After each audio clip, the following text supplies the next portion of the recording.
Assalamu alaikum. I welcome you all for class 10 subject science. So today we are going to continue our topic, that is life process.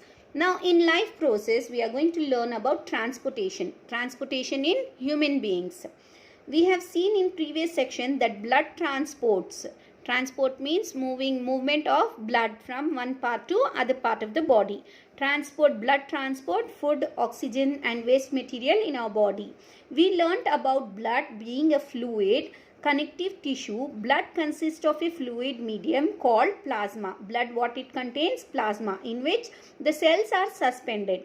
Plasma transport food, carbon dioxide and nitrogen waste in dissolved form. Oxygen is carried by the red blood corpuscles. Just now I said oxygen is carried through the RBCs. Many other substances like salt and are also transported by the blood. We thus need a pumping organ to push blood around the body. A network of tubes to reach all the tissue and a system is in place to ensure that this network can be repaired and if damaged. Now here which is helping the pumping of the blood is through the nothing but the heart. Okay, it gives the pressure to pump the blood to all parts of the body.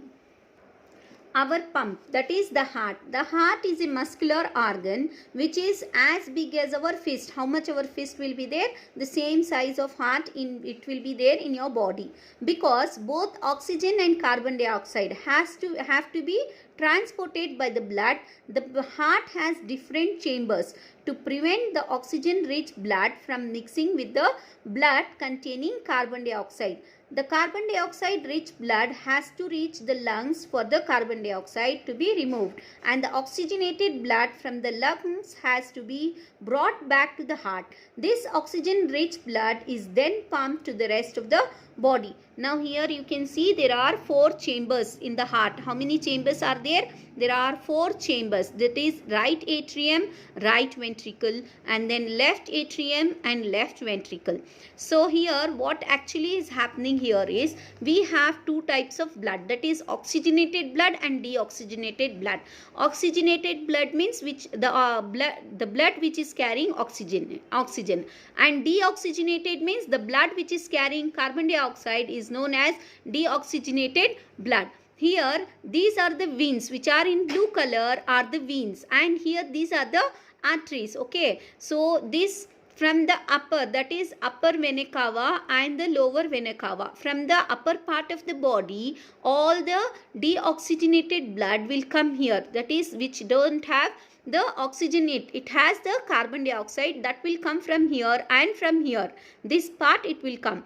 As it is coming, it will move from here and it goes towards this side. Now from here it will go to the lungs. Okay, from here where it goes, from here it goes to the lungs and come back again through the right atrium here. From here it goes and again it will come back from here. This is the oxygenated blood. Okay, pure blood which will be from the lungs, it is coming up. Again from here it goes out through the aorta, that is the artery. The biggest artery is known as the aorta, and the biggest vein is known as the here vena cava. Okay, veins which carry deoxygenated blood, arteries which carry oxygenated blood. Okay, both will carry the blood, but here deoxygenated blood, here the oxygenated blood.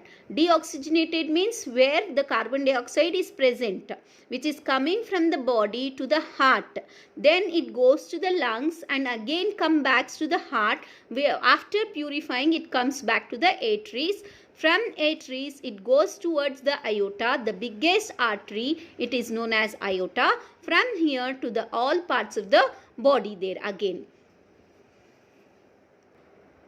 So here you can see the separation of the right side and the left side of the heart is useful to keep the oxygenated and deoxygenated blood from mixing. Such separation allows a highly efficient supply of oxygen.